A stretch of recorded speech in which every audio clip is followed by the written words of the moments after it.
Hey hi, I am गौरव गर्ग और इस हफ्ते मैं जयपुर लिटरेचर फेस्टिवल और दिल्ली बुक फेयर दोनों में गया। दिस इज माय एक्सपीरियंस जो वहाँ पे रहा। तो दिल्ली बुक फेयर सिंपल होता है, बहुत सारे स्टॉल्स होते हैं, बहुत सारे पब्लिशर, सारे पब्लिशर इंडिया में या बाहर के भी जो भी मेजर हैं वो आते हैं, अपनी किताबें दिखाते हैं, बेचते हैं। सिंपल। पेंगुइन के स्टॉल पे सबसे ज़्यादा भीड़ होगी क्योंकि वो एक पूरा दुकान बना लाता है, और फिर हार्पर के, फिर हैचेट के, फिर ब्लूम्सबरी के, फिर साइमन के। हर साल की कहानी है। देन अभी फिंगरप्रिंट का बहुत अच्छा जा रहा है, तो शाउट आउट फिंगरप्रिंट, उनका भी स्टॉल बहुत अच्छा रहता है। तो वहाँ पे यार एक कंपनी है, एक ऑनलाइन बुक स्टोर है जिसका मैं नाम नहीं लूँगा यहाँ पे क्योंकि मेरा उनके साथ बीफ है। दिल्ली बुक फेयर में सब कुछ महंगा होता है, सबको पता है। सारी किताबें 700 रुपये, 500 रुपये, 600 रुपये ऐसे रेट्स की होती है, विच इज़ मतलब अगर अमेज़ॉन पे जाके इन्हीं पब्लिशर की लिस्टिंग पे देखोगे तो 300 साढ़े 300 की होती है। बट ऑब्वियसली वहाँ पे आप प्रीमियम प्राइस पे करते हो फॉर द एक्सपीरियंस। मैंने भी करा। तो इस साल मैंने किसी भी मेजर पब्लिकेशन से वहाँ पे शॉपिंग नहीं करा, एक्सेप्ट आई थिंक ब्लूम्सबरी के अलावा मैंने कहीं से कुछ नहीं खरीदा।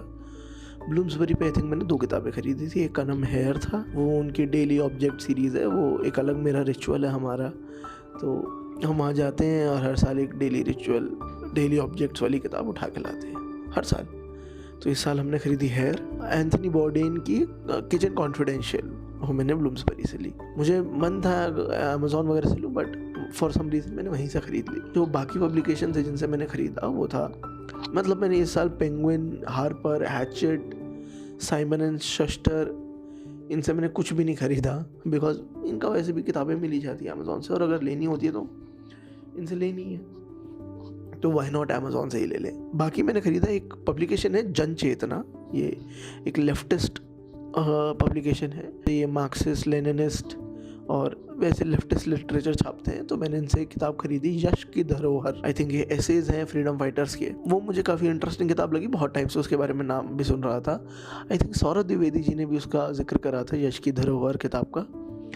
तो वो मैंने खरीदी एक उनसे। एक मैंने उनकी मैगज़ीन खरीदी जो साइंस के ऊपर होती है, मैंने उनका एक लेक्चर खरीदा। सब कुछ सस्ता था वहाँ पे, सब 100 रुपये, 50 रुपये, 60 रुपये, 10 रुपये ऐसा कुछ था, जो कि एक्चुअली होना भी चाहिए। अगर आप, एक पूरा इंडस्ट्री है, बुक्स एक इंडस्ट्री है जो इंडिया में टैक्स फ्री है। तो जब एक मार्केट पूरा टैक्स फ्री है, उस पर कोई टैक्स ही नहीं है, तो फिर ये 700 रुपये का प्राइस टैग कैसे आता है किताब पे? आई एम श्योर पेपर भी इतना कुछ महंगा है नहीं इंडिया में, तो ये 700 रुपये का प्राइस टैग कैसे आ जाता है? अगर एक सब कुछ टैक्स फ्री है, पब्लिशिंग इंडस्ट्री के लिए बेचना सब कुछ, कोई टैक्स नहीं लगता, किताब खरीदना, बेचना, पढ़ने, सब फ्री है, छापने में कोई टैक्स नहीं देते आप। तो फिर ये 700 रुपये का प्राइस टैग, 1500 रुपये का प्राइस टैग आ कैसे जाता है पेपर बैग पे या एक हार्ड कवर पे भी? 700 रुपये for even a hard bag, 350-400 page की, वो कोई भी लॉजिकल सेंस नहीं बनाती है। वो एक ठगने का तरीका है लोगों को, बिकॉज आपके पास एक फेमस ऑथर का नाम है। टू बी ऑनेस्ट, मैंने भी एक डील पे काम कर रहा हूँ, मैं एक बुक डील पे, किसी और के लिए, नॉट अपने लिए।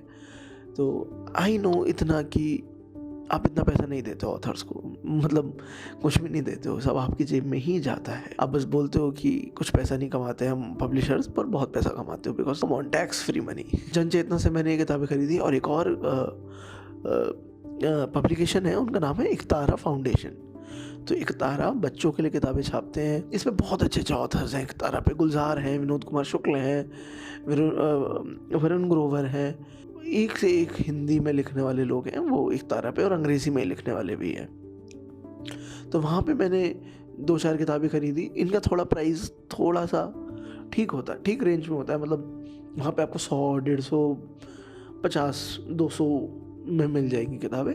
कुछ किताबें हैं जो 700-800 रुपये की भी हैं, पर वो फिर उसका जब आप उठा के देखोगे तो आपको पता चल जाएगा क्यों इसका प्राइस 700 रुपये है। बिकॉज वो हार्ड बाउंड, उसमें बहुत मोटा पेपर यूज़ हुआ है, और उसमें आर्टिस्ट लगे हैं बहुत सारे जिन्होंने उसमें अंदर अपने विजुअल आर्ट्स बनाए हैं, तो फिर वहाँ पे मतलब बनता है। पर एक पेपर बैग जिसमें सिर्फ और सिर्फ वर्ड्स हैं, या फिर एक हार्ड कवर जिसमें सिर्फ और सिर्फ वर्ड्स हैं, उसका 700 रुपये चार्ज करना है डायबॉलिकल। इट्स बेवकूफ़ी, इट्स लूटपाट। ठीक है। इस बार मुझे अच्छी बात ये लगी बुक फेयर की कि ये फ्री था, फ्री फॉर ऑल। तो कोई भी एंटर कर सकता है, कोई 20 रुपये का, 30 रुपये का फ़िल्टर नहीं है।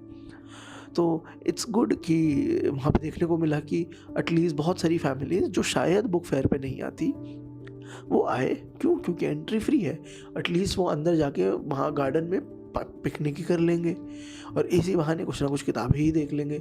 ये जो फ़िल्टर होता है ना 20-50 रुपए का लगाना, एंट्री बैरियर, ये बहुत बड़ी एक इंडियन पॉपुलेशन को हटाने के लिए होता है हमेशा से, कि हमें वो गरीब पॉपुलेशन नहीं चाहिए। अब आप सोचेंगे कि 20 रुपये का क्या फ़िल्टर है, 20 रुपये से क्या होगा, बट थिंक अबाउट इट। अगर एक 4 लोगों का फैमिली है, वो 100 रुपये या फिर 80 रुपये की टिकट्स ही लेंगे, 80 रुपये की टिकट्स ले लेंगे, और वो आने जाने में भी अगर 200-150 रुपये तो खर्च करेंगे आने जाने का। बसेस से भी ट्रैवल करोगे तो आप 100-150 रुपये आने जाने में आप करोगे। ये मैं बहुत इन्फीरियर नंबर बोल रहा हूँ, क्योंकि अगर 20-25 रुपये की भी टिकट है तो हो गया आपका 200 रुपये का खर्चा।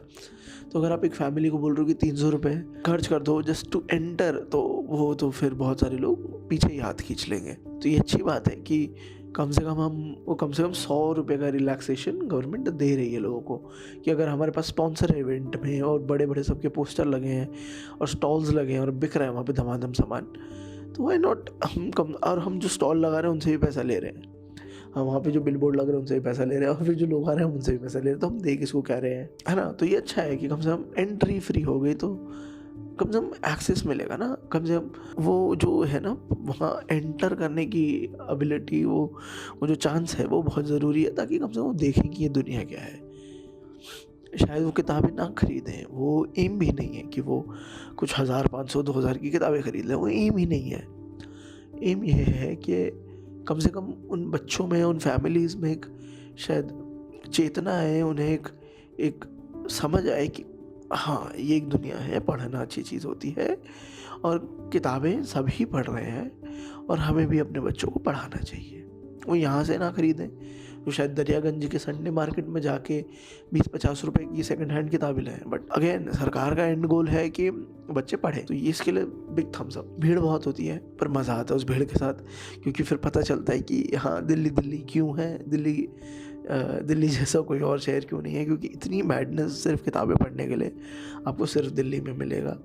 दिल्ली के अलावा कहीं पे भी लोग इतना टूट के नहीं पढ़ते किताब पढ़ने के लिए कि वाह यार आज किताब खरीद के लाएंगे, किताब पढ़ेंगे। ये जो पागलपन है, ये जो खूबसूरती है, ये सिर्फ और सिर्फ दिल्ली में ही अचीव हो सकती है। अब आते हैं जो दूसरा लिटरेचर फेस्टिवल मैंने इस हफ्ते अटेंड करा, जिसका नाम था जयपुर लिटरेचर फेस्टिवल। आज वो ख़त्म हुआ है, आज उसका आखिरी दिन है और आज दिल्ली बुक फेयर का भी आखिरी दिन है। JLF is exactly opposite of Delhi book fair. Delhi book fair में एंट्री फ्री है, तो यहाँ पे पर पर्सन एंट्री 200 रुपये है, और अगर आप स्टूडेंट है तो 100 रुपये है, एक दिन का माइंड यू। एंड वहाँ पे आप किताबें खरीदने नहीं जाते हैं, वहाँ पे आप लोगों को सुनने जाते हैं। दिल्ली बुक फेयर में आप किताबें खरीदने जाते हैं, लोगों को सुनने नहीं जाते हैं। वहाँ पे दिल्ली बुक फेयर में हर वर्ग के लोग मिलेंगे आपको, एवरी रेस ऑफ लाइफ, चाहे वो किसी भी क्लास, कास्ट, क्रीड, रंग कुछ भी हो, वो होंगे वहाँ पे। पर वहीं JLF में आपको एक दिखेगा कि ये 1% है, ये जयपुर का या इंडिया का, नॉर्थ इंडिया का, एक्चुअली नॉर्थ इंडिया नहीं पर दिल्ली, जयपुर,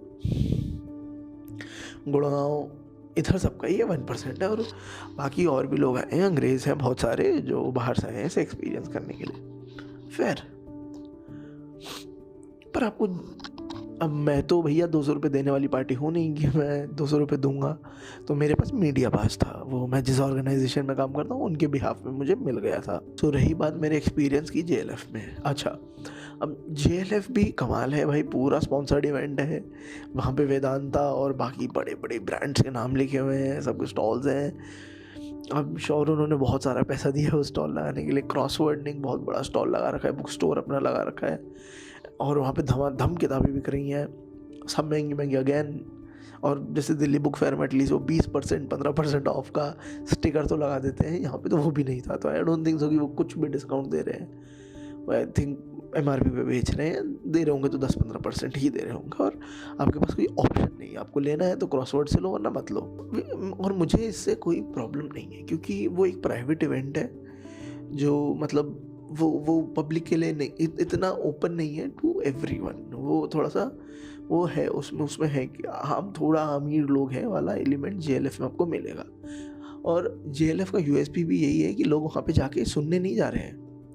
वो आप देखोगे ना, सेशंस इतने भीड़ वाले नहीं होते हैं, 2-4 सेशंस होते हैं जिनमें भीड़ होती है, जैसे विलियम डैलरिम्पल जी का सेशन हुआ तो भीड़ होगी, अनुराग माइनस वर्मा उनसे मैं मिला भी था, स्टीफन फ्राई जी का कोई सेशन हुआ, पुष्पेश पंत जी का सेशन हुआ तो भीड़ मिलेगी आपको दबादब। पर बाकी ऑथर्स का तो नहीं है कोई भी भीड़, खाली होता है। 50% ऑक्यूपेंसी बहुत मुश्किल से मिलती है, वो भी इस वजह से मिल जाती है क्योंकि लोग थक गए हैं, बैठने की जगह नहीं है तो सेशन में जाके बैठ जाते हैं किसी के, दैट्स इट।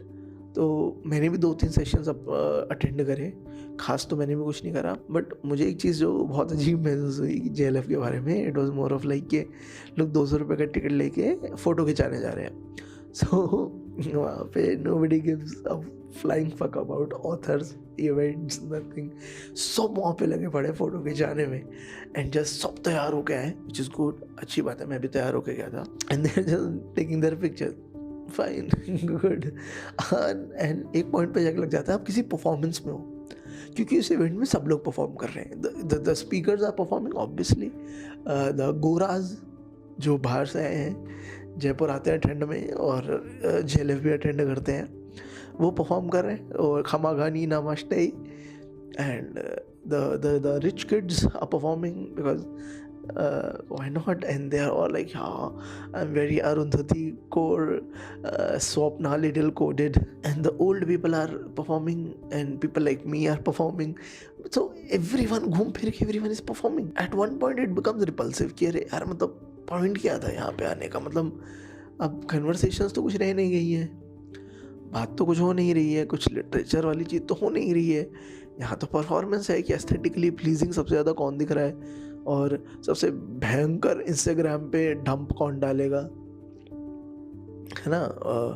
उसमें 2-3 किताबों के कवर की फ़ोटो होगी, एक आधे ऑथर की फ़ोटो होगी जो बहुत फेमस है, ऑब्वियसली नॉट योर रेगुलर, मतलब आई डोंट थिंक सो कि वहाँ पे कोई भी उन बच्चों में से कोई भी पुष्पेश पंत की फ़ोटो लगाएं, गुरचरण दास जी की फ़ोटो लगाएंगे अपने ना पोस्ट पे, स्टोरीज पे, मोर भी लाइक कि हाँ Stephen Fry and all, William Dalrymple या Anurag Verma, like the event sponsored by Vedanta and all. और फिर एक टोकन कोने में एक जगह, चारबाग उसका नाम था, वहाँ पे वो टोकन गाज़ा पे कन्वर्सेशन करा दी, उसमें आप कुछ भी बोलो नोबडी केयर्स, क्योंकि वो है ही नहीं सुनने के लिए, और बाकी जो सुन रहे हैं वो परफॉर्मेंस देने आया बढ़िया अपनी, and everyone is just nodding, कोई कुछ पूछ नहीं रहा है, किसी कोई कन्वर्सेशन नहीं हो रही है, सुनने के बाद कोई बात नहीं कर रहा है, कोई कन्वर्सेशन नहीं हो रही है, सब लोग बस उठ के चले गए। इट वाज लाइक कि कोई टोकन परफॉर्मेंस है कि हाँ देखो यार आई वाज देयर यार, हाँ या दे वर टॉकिंग अबाउट गाज़ा, या आई वाज देयर, मतलब लाइक कम ऑन, बच्चे मर रहे हैं भाई। आई डोंट नो स्पीकर का नाम क्या था, वो बहुत अच्छी पोएम सुनाती, बड़ी खूबसूरत, बड़ी दिल तोड़ने वाली, कि कैसे गाज़ा में या फ़िलिस्तीन में बहुत जगह पे इजरायली जब बिल्डिंग्स को बॉम्ब करते हैं, रेजिडेंशियल बिल्डिंग्स को टू बी प्रिसाइज, जहाँ पे लोग रहते हैं, लोग घरों को रात को जब बॉम्ब करते हैं, सीधा बम मारते हैं उस पर आसमान से, मतलब मिसाइल मारते हैं, जो जैसे भी मारते हैं, तो वो पता क्या करते हैं, वो 1 मिनट पहले एक अरबी में आपको फ़ोन कॉल आता है, वो बोलते हैं कि हमारा नाम फलाना है और 1 मिनट है, भाग जाओ, हम बम डाल रहे हैं। तो वो बड़ी खूबसूरत कविता है, बहुत हार्ट ब्रेकिंग कविता है, अंग्रेज़ी में थी, कि कैसे 1 मिनट में आप क्या क्या उठाओगे, क्या लेके जाऊँ मैं 1 मिनट में। ठीक है, मैं जान तो बचा सकती हूँ, पर बाकी सब, मतलब मेरे बच्चे का कॉलेज एडमिशन का पेपर, मेरे एक और बच्चे का खिलौने, मेरी शादी की एल्बम, मेरी दादी की, मेरी माँ की खाने की रेसिपी की किताब, मैं 1 मिनट में क्या उठाऊँ और कहाँ से भागूँ। ये जो हार्ट ब्रेकिंग अपने किस्से उनके थे, जो उनके पर्सनल एक्सपीरियंसेस थे, वो बताते थे कि कैसे इजरायली फोर्सेस उन्हें अरेस्ट करती थी और कैसे टॉर्चर होता था, तशद्दुद होता था उन पर, हो रहा है अभी तक। एंड मतलब इट फील्स लाइक कि मतलब a lot majority of the population doesn't give a fuck, they just think कि चलो ठीक है, हाँ या वाटरमेलन लगा दिया एंड ऑल, अब चलो कोक पीते हैं, अभी चलो मैकडी जाते हैं और अभी KFC जाते हैं, नॉट देयर फॉल्ट, बट हाँ कुड हैव बीन बेटर। मतलब आई डोंट नो, इसमें JLF का फॉल्ट नहीं है, इसमें हमारे जो सोसाइटी फॉल्ट है कि हम परफॉर्मेटिव हो गया है सब कुछ, हम हर चीज़ को ऐसा परफॉर्मेंस ही कर रहे हैं। तो ये था JLF में, मैंने भी अच्छा परफॉर्मेंस दिया आई थिंक। मैं भी फुल तैयार हो गए, किटिंग शिटिंग और कैमरा गले में टंगा के and all and taking pictures और एवरीथिंग, मैंने भी करा। मैंने कुछ लोगों के साथ फ़ोटो भी खिंचवाई, जैसे अनुराग माइनस वर्मा के साथ, मेरे favourite creator, I love him. मैं इनकी किताब भी अभी पढ़ रहा हूँ, बहुत टाइम से पढ़ रहा हूँ, वो ख़त्म नहीं हो पा रही बिकॉज मेरा पूरा रीडिंग शेड्यूल ख़त्म हो चुका है, बर्बाद हो गया है। उनकी किताब है the great Indian brain rot, मैं पढ़ रहा हूँ, तो उनके उस किताब के बारे में थोड़ी बात हुई एंड बाकी चीज़ों पे बात हुई, अच्छा लगा। और देखते हैं, कभी उन्हें इस चैनल पे लाने की कोशिश करूँगा, अगर वो मान गए तो व्हाई नॉट। मैं गुरुचरण दास जी से मिला, incredible person, incredible human being, मज़ा आ गया, मज़ा। ठीक है, गुरुचरण दास जी के बाद मैं मिला कैलाश सत्यार्थी जी से, इनके साथ तो मैंने फ़ोटो भी डाली थी। अगेन भाई, मैं एक नोबेल प्राइज़ विनर 2014 में जो जीते थे मलाला के साथ, उनसे मिल लिया, हाथ मिला लिया, बात कर ली 4-5 मिनट, हमारा तो जीवन सफल हो गया। बिकॉज कितना ही चांस मिलता है नोबेल लॉरिएट से मिलना। तो एंड पुष्पेश पंत जी से मिला, उनसे तो नंबर भी एक्सचेंज हुआ। तो पुष्पेश जी शायद मुझे भेजें कुछ खाने की रेसिपीज़, तो मज़ा आ जाएगा, मैं आप सबके साथ शेयर करूँगा। मैं अनीश गवांडे जी से मिला, अगर आपने देखा होगा, एक पॉलिटिशियन है, उनकी पार्टी एनसीपी के पॉलिटिशियन हैं, आई थिंक ही स्क्वायर, तो वो बहुत अच्छा बोलते हैं, स्पोक्स पर्सन भी है शायद पार्टी के, तो उनसे भी मिलना हुआ। मैंने उनकी तारीफ़ करी, आप बड़े अच्छे लग रहे हैं, और मैं एकदम हक्का बक्का हो गया था उन्हें देख के, तो उन्हें समझ नहीं आया कि क्या कैसे रिएक्ट करें। उन्होंने बहुत अच्छे से हैंडल करा सिचुएशन को, मज़ा आ गया। It was very sweet to me, very nice. Thank you Anish ji, मेरे ऑकवर्डनेस को ऐसे संभालने के लिए। हाँ, विलियम डैलरम्पल ने मुझे दूर से हेलो बोला, ये मेरी लाइफ के सबसे बड़े अचीवमेंट्स में है कि विलियम डैलरम्पल ने मुझे दूर से देखा, मैंने उन्हें देखा, मैंने ऐसे हाथ उठा के ऐसे वेव करा एंड उन्होंने भी हेलो बोला, लाइक हो गया मेरा तो मेरा तो आने जाने का खर्चा सारा वसूल हो गया। यही चीज़ बुक फेयर में भी होती है, पर बुक फेयर में it's very different. Book fair में आपको, अब आप ऐसे चल रहे हैं, देखेंगे लिफ्ट में मानव कौल, फिर आप थोड़ा सा आगे जाएंगे योगेंद्र यादव, अरे आप एंड थोड़ा सा चल रहे हैं, फिर आपको कोई और मिल जाएंगे, सक्षम गर्ग, जस्ट ऐसे थोड़ा सा जाएंगे कोई और, ऐसे घूम रहे होते हैं लोग, चिल कर रहे होते हैं, और लोग आपको बॉदर नहीं करते हैं। जेएलएफ में थोड़ा सा ज़्यादा ना, थोड़ा सेलिब्रिटी टाइप, कि हाँ भाई व्हाट्सअप क्या चल रहा है, तो बट हाँ, ऑल इन ऑल अच्छा एक्सपीरियंस। दोनों फेयर्स अच्छे हैं, दोनों फेस्टिवल जो भी आप कहना चाहते हैं अच्छे हैं। आप जाइए, पर जाइए ज़रूर, एक्सपीरियंस करिए, देखिए। मेरा एक्सपीरियंस ऑल इन ऑल दोनों में अच्छा रहा, बुक फेयर में ज़्यादा अच्छा रहा एंड जेएलएफ में थोड़ा कम अच्छा रहा, पर ये जो छोटी मोटी चीज़ें थी, इन्होंने पैसा वसूल करा दिया मेरा। ये था मेरा एक तरह से एक्सपीरियंस जेएलएफ और बुक फेयर का। थैंक यू, आप सभी ने सुना, देखने के लिए थैंक यू, बाय बाय।